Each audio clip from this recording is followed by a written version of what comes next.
Let's imagine it is December 29th, 2012, Saturday night, in an Audi RS4 driving through the Staatsliedenbert district in Amsterdam. Direction, our main target, Bahnhof A. The Audi speeds up, and when it reaches a group of 3 men, they all disperse immediately. 2 gunmen jump out of the car and chase Bahnhof. A woman walking her dog reported seeing a fleeing individual jump into the bushes, chased by 2 other men who did the same. Shots were heard afterwards, and the first, Bahnhof, eventually jumped into the water to escape his pursuers. After the failure of their mission, the 2 masked attackers armed with guns get back into the Audi. They reverse into a right turn, while a black Volkswagen Golf comes up from behind, zealously positioning itself. It is another team that comes to reinforce them in their mission. It is necessary to understand that during the action, the 2 young people, Yusuf and Saeed, ran away in total panic, but they did not manage to go very far. The reinforcements start chasing them and quickly catch up with them. First, Yusuf, running on the sidewalk, is riddled with bullets. Both vehicles stop and 3 men get out of the VW Golf, continuing to shoot the young man. Despite rescue efforts, he died shortly after arriving at the hospital due to his severe injuries. The Audi waits for the return of their accomplices before taking the road again. Meanwhile, the objective of the team led by Bahnhof is to get their car, a Range Rover, parked a little further to run away with it. Saeed arrives near the range, backs up slowly, then quickly takes the direction of the opposite street. However, he notices an Audi coming towards him in the opposite direction, whose occupants are shooting at him. He backs up, hitting several parked cars, before getting out and attempting to flee down the adjacent street. The situation is unfavorable for the man who flees on foot, becoming an easy target for the commando in the fast car. According to a witness at the scene, a rifle measuring about 60 centimeters protrudes from the window of the right front door, chasing Saeed, with gunshots accompanying this mad dash. Finally, the Audi stops in the middle of the street. A man wearing a balaclava, occupying the co-driver's seat, gets out and goes to Saeed, who is lying on the ground. He completes the job and returns to the vehicle. A few minutes after these events, a person standing nearby heard a splashing sound and realized that Bahnhof was hanging onto the back of a neighbor's barge. He immediately asked the person to call the police. While removing his jacket, he begins to check his body carefully to make sure he is unharmed. The witness, who observes the scene, tells him that from where he is, he sees no traces of blood. Reassured, Bahnhof decides to go search for his friends to ensure their safety. Going back to the Range Rover, Bahnhof picks up a bag from the back seat and quickly makes his way to the street intersection where a police officer is present. He then makes his statements, quickly describing what he had seen. I was in the car that was shot at. I heard the bullets flying around me. I was not touched. My friend is lying on the floor. I want to know who it is. I want to know which of my friends was shot. I know the 3 guys who shot and were in the Audi. You asked me who they were. Popeye was in the Audi. Popeye is Anwar B's nickname, who would in fact be the co-driver of the Audi involved in the incident.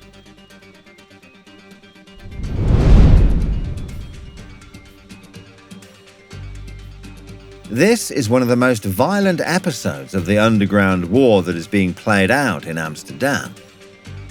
After the double liquidation, the 2 vehicles fled at high speed, with the Audi quickly pursued by 2 police officers on motorcycles.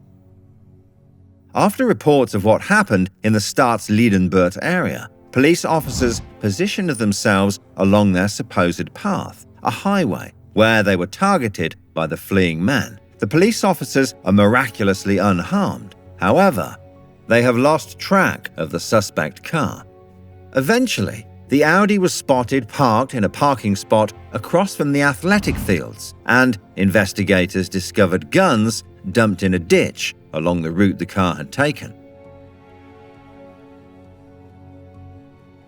As for the accomplice, identified as Popeye, investigators discovered overwhelming evidence of his involvement in the incident. A balaclava containing his DNA profile was found hidden under the mattress of the bed where he frequently slept. Moreover, a particle of glass from the Audi car involved in the ambush was found outside the car, and his DNA profile was found on the headrest of a seat in the getaway car. The mission was to eliminate Ben Auf in retaliation for the previous liquidation, that of Antwerp, in which Bo from the rival camp had been trapped. The act of revenge, which took place in the Staatsliedenbert district, had dramatic consequences. However, it also gave Ben Auf an advantage in the testimonies, as he was the only victim to survive. However, this advantage may be double-edged for justice, as the man may have provided valuable information to investigators as to the individuals involved, but he may well have used the opportunity to provide false information to get his enemies indicted. Thus, the court adopted a very cautious approach to this case. Ben Auf said he saw 3 people in the Audi, including Popeye, with 100% certainty. As for the other alleged perpetrators, justice has managed to identify the second shooter, Adil A. The latter, who is awaiting his verdict since his previous detention, left written notes indicating his intention to manipulate the witnesses to his advantage. Given the seriousness of their actions, all of which were reprehensible and even targeted law enforcement, the court requested a life sentence for the 2 individuals involved.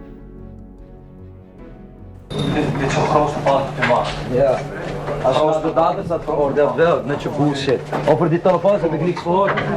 Fucking bullshit. As for the driver's seat of the car, it was assigned to Hamza B. The latter did not participate in the trial, as he was able to flee in January 2013 to Morocco by high-speed car in less than 24 hours. Despite his desires and his need to stay hidden, he was arrested 6 months later at the airport near Tangier when he came to pick his girlfriend up.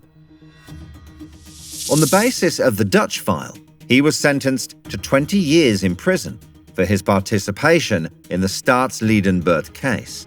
Claiming that he considered himself a victim of the evidence fabricated by the Dutch justice system, other opinions have nevertheless emerged. According to a relative, Hamza's family bribed Moroccan judges and the court to obtain a more lenient sentence in order to avoid life imprisonment for him, as was the case for his comrades in the Netherlands. However, there is no evidence of this corruption. Popeye and Adil did not give up, and an appeal trial is taking place. In total, Ben Auf had made 16 additional statements, each time naming Popeye as the co-pilot. Ben Auf was threatened by Anwar's family and replied that he would personally take care of all members of Anwar's family if anything happened to his own family. According to Anwar, Ben Auf is a liar who manipulates justice since he could never see who was really in the car. 5 witnesses could not see inside the car, but he could, and he even saw the lines on the hood, so you must have laser eyes.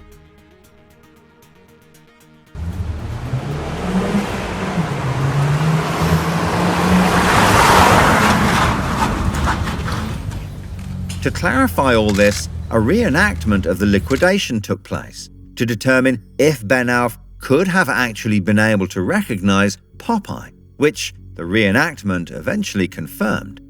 Then the trial was postponed again, as new testimonies kept coming in and adding to the previous ones.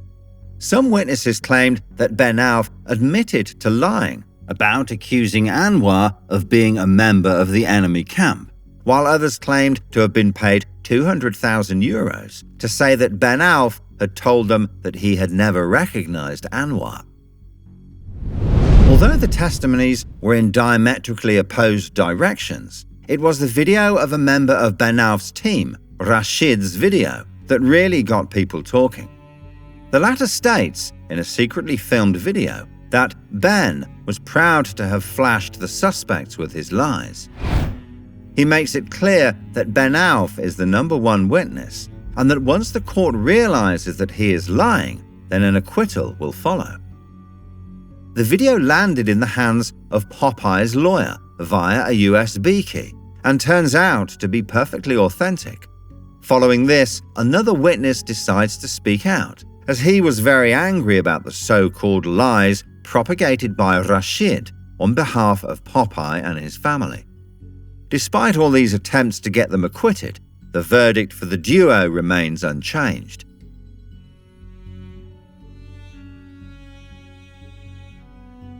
Although the occupants of the Audi were convicted, the occupants of the Volkswagen Golf were never officially identified and no legal action was taken against them. Nevertheless, Ben Auf's team decides to deal with all the suspects in their own way. The management of the structure around Hose is mainly managed by a trio composed of Ben Auf, Abdelhamid, and Omar. The latter, as a reminder, is the brother of Yusuf, liquidated in Staatsliedenbuurt, and who since that day only seeks revenge. A childhood friend of the latter, Jeffrey, who also grew up on the eastern islands of Amsterdam, did not hesitate to join their organization in the conflict against the clan of Gwinnett Martha. Their eyes turn to Samir, alias Taba, who suddenly appears as a suspect in the Staatsliedenbuurt investigation. The latter is considered in the milieu as someone who would have recovered one of the shooters of the abandoned Audi, and would have also provided an alibi for one of them for the night in question. For this future mission, Abdelhamid is in charge of the coordination, while Jeffrey is in charge of the implementation, i.e. blowing up the scooter used by Samir. What should I do? I'm going to put a bomb under this young man's moped. I just tested one in Ostorp. It's perfect. I'm going to make a new bomb today and stick it on tomorrow. He lives in my parents' building and he's there every afternoon. I hear when he's there. Okay, so what is my job? Look when he's on it, and then call me and I push the button. Or you push the button. I need help in some way. Abdelhamid, having already tested the explosive, now needs Jeffrey's help, or someone else's, to monitor and report Samir's location. The police investigation revealed that a photo of Samir's scooter was recorded on Jeffrey's phone the day after this conversation. He's still at home, but I don't know when he's going to come out. He can be there until 1 o'clock in the morning. We'll catch him on the first day of Ramadan, after dinner time. He'll go out the door. We'll only have to wait 20 minutes instead of several hours. We'll fuck him. 2 more days of patience. Yeah, brother. On my birthday, we're gonna give it a good shot. On the first day of Ramadan, he comes home at sunset. We set this device while he eats. Then he comes out immediately, and then, boom. Thus, the plan goes according to plan, and an explosive device is attached to Samir's scooter. This happens during Ramadan, after dinner and after sunset. Samir and his brother leave on a scooter, which at some point explodes. It's a miracle that both were only slightly burned by the flames. Despite the serious potential consequences, Abdelhamid does not give up and persists in his will to implement his plan. Several months later, 4 young people, close to the team of the eastern islands of Amsterdam are thus recruited to get rid of Tabba. This time, a beacon will be stuck under his car, an Opel Corsa, which will allow the team to monitor and track his movements more closely. On the morning of January the 31st, one of the suspects, Yusuf, goes to a garage where the car rented by Tabba is parked. On the spot, there is a problem, because the garage is not yet open, and therefore the suspect must do his best to get there. The garage is open. There are cameras, but you can bypass them. Okay, brother. The young guy who has to open the door does not react. Yes, seriously. See what you can do. The contact person is not there to help. However, Yusuf manages to find a way to enter the garage, and a message is sent to Omar to warn him that the beacon is placed. GPS is well stuck. Whatever happens, you won't see him anymore in Marrakesh. It is remarkable that a week earlier, Yusuf had been put under investigation in connection with these two beacons. The research team taking advantage of the so-called IMSI catcher, therefore deciding to pursue this lead to see where it would take them. They eventually discovered that one of the beacons was in the Citroën used by Yusuf, which was following a similar route to Samir's Opel Corsa. Given the information available, indicating that an attempt to kill him may have been made a few months earlier, there was a strong suspicion that he might become a target again. Thus, the beacon placed under Samir's car did not make a long journey, since the police decided to warn him while seizing his vehicle. At the same time, in another investigation taking place in Eindhoven, detectives have in view two stolen BMWs in surroundings close to Ben Auf's. One of the cars is eventually searched. It contains firearms and a can filled with gasoline. The police then places a GPS tracking device in this car and decides to put it under permanent surveillance. The weapons were deactivated while the gasoline can was emptied and then filled with water for safety reasons. On the day of the action, the two investigations come together, with the protagonists traveling in the Citroën and the BMW from Eindhoven, both headed for Amsterdam.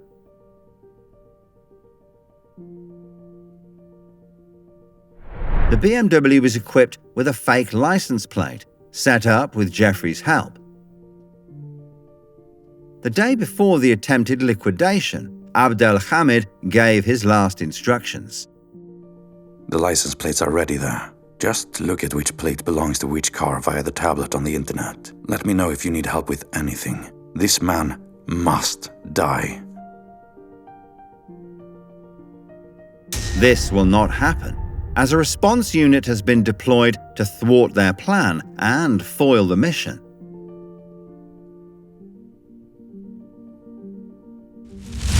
According to the court, as reported by the newspaper Het Parool, the four 22-year-olds appear to be operating in a world where violence is common practice. Finally, Tabba, who has just escaped two liquidations, finds himself once again at the heart of a new case targeting him. In May 2015, around midnight, two men arrive on scooters, armed, enter a shisha lounge in Amsterdam. Entering suddenly inside, they immediately shout, "Hands up!" and are obviously looking for a particular target. One of the two companions goes from table to table, shouting, "Samir! Samir!" It appears from the investigation file that he had left the bar just before the team arrived. Because of this armed threat towards visitors and customers, a counterattack takes place and shots are fired. Quincy, one of the individuals involved in the altercation, was shot and fell to the ground. In a state of panic, he fled while firing several bullets blindly.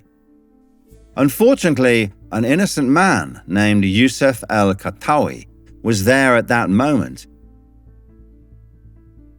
Quincy shot him from a distance and for no good reason. The man collapsed on the ground and got badly injured. Quincy then approaches to finish him off, ending the life of this innocent man on the spot. He was sentenced to life imprisonment, while Samir once again escaped execution. It is sad to see that in the Amsterdam underworld, some people seem to have no value for human life. This is especially true in conflict situations, where groups clash with each other and pose a threat to the entire society, even when clan members are incarcerated. This is the case of Ben Auf, who continues to exert his influence from a distance, despite his detention. Brother, in this prison where I am, there are only sick killers.